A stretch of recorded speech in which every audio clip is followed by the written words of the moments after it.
Alors je reviens sur la consultation astrologique, bien que moi-même je n'ai pas consulté dans ma carrière, mais ça pourrait se faire parce que j'ai enfin découvert un modèle qui peut fonctionner. Ça m'a pris quand même 50 ans pour le trouver. Et d'ailleurs, c'est la différence entre le chercheur et l'enseignant. L'enseignant, lui, à un moment donné, il fige son savoir et il le transmet tel quel. Et le chercheur ne peut pas se permettre de faire ça. Il ne peut pas être figé par ses élèves qui lui disent voilà. Et puis il a une responsabilité. Il dit, ah oui, alors si on enseigne ça, alors les gens vont l'accepter, etc. Donc le basculement de chercheur à professeur est terrible. Et généralement c'est assez traumatisant quelque part. Alors, dans la consultation astrologique, telle que je la propose dans le cadre de l'astroroscopie, il est évidemment nécessaire de s'assurer de l'heure de naissance, si on veut, mais pas seulement en allant demander l'état civil, mais en s'assurant, comme faisaient les astrologues d'antan, même avant, il y a quelques décennies, on s'assurait que ça correspond à un certain nombre d'événements, de revirements de la vie de la personne, qu'elle est réactive à certaines configurations. Et tant que je ne me suis pas assuré qu'elle est réactive à certaines configurations, je ne peux pas prévoir à partir des configurations en question.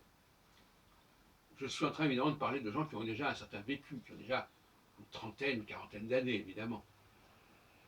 Sinon, on n'est pas encore assuré que la personne a un vrai profil de leader, parce que, encore une fois, nous, notre astroroscopie s'intéresse aux leaders, à ceux qui sont porteurs d'un certain charme, d'un certain charisme. Peut-être que le mot charme et charisme, c'est la même racine. Et il y a ce qu'on appelle le décrochage. À un moment donné, on exerce un charme sur des personnes, sur des femmes, sur des hommes, etc. Et puis tout d'un coup, ça ne marche plus. Ça ne fonctionne plus, ça.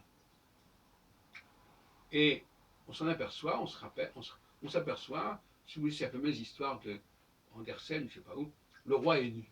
Les gens qui sont autour de nous, autour du leader, disent mais le roi est nu, mais il n'a rien ce type.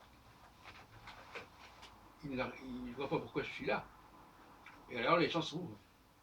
Sauf si, comme j'ai expliqué dans notre vidéo, sauf si on sait les rattraper, les retenir par l'argent, par la corruption. Et là, on va permettre de rester au pouvoir en puisant en s'endettant, etc., etc. Jusqu'au moment où on va retrouver un nouveau cycle de motivation, puisque ce sont des cycles de 6 ans, 2 fois 3 ans, donc après tout, au bout de 3 ans, ça reprend. Et là, vous comprenez bien que ce que je suis en train de vous dire est extrêmement précieux au niveau aussi bien politique que sentimental, que économique. Les ressources fondamentales, ce sont les leaders, les motivateurs. Et je m'aperçois en écoutant BFM TV que cette question de la puissance, le potentiel des leaders et le fait que ce potentiel puisse évoluer ne fait absolument pas partie de leur formation et de leur connaissance. Bon. Un point aveugle. Mais ça va être corrigé certainement bientôt.